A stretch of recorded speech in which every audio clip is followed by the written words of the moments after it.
So that's the question.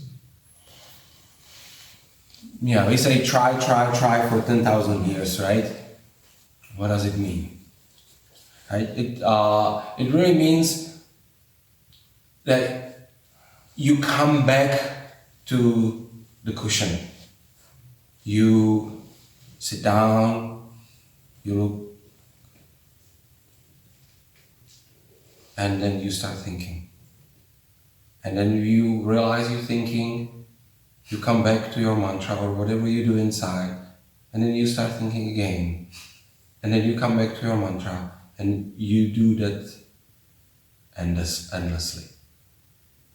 And you come back to the cushion, you come back to the Dharma room, you do it in your everyday life. When you're standing in the public transportation and you realize you flying somewhere away with your mind, you just come back to your mantra or to your practice. It's really nothing special. It's this really not giving up.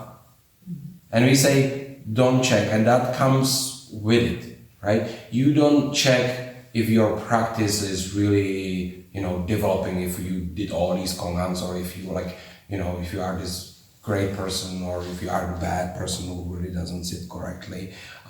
It doesn't matter. What really matters is that you keep coming back. If you fall asleep, you realize you're falling asleep. You wake up. That's all. Just don't give up. Don't judge your practice. You have people to help you with that. Somebody says, you're doing something wrong, then you're like, oh, okay. But we really don't check our practice because it doesn't go anywhere. We are not goal-oriented school. We are, what are you doing right now school. So moment by moment, just come back to it and see what is there for you. If it's time to sit, it's time to sit. If it's time to chant, it's time to chant. If it's time to be with your kids, be with your kids. If it's time to work, work. That's the trying mind in reality. Just do it moment by moment. And not to judge, reflect. That's a different story. Really, somebody tells you, you should be doing something different, look into it.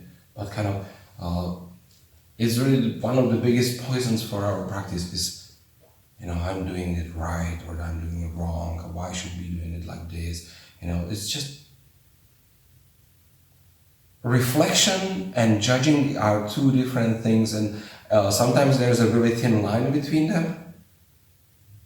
But as our practice matures, you see when it's too much and when it's really the healthy way how to look at something and say, oh, okay, maybe I need to do something differently.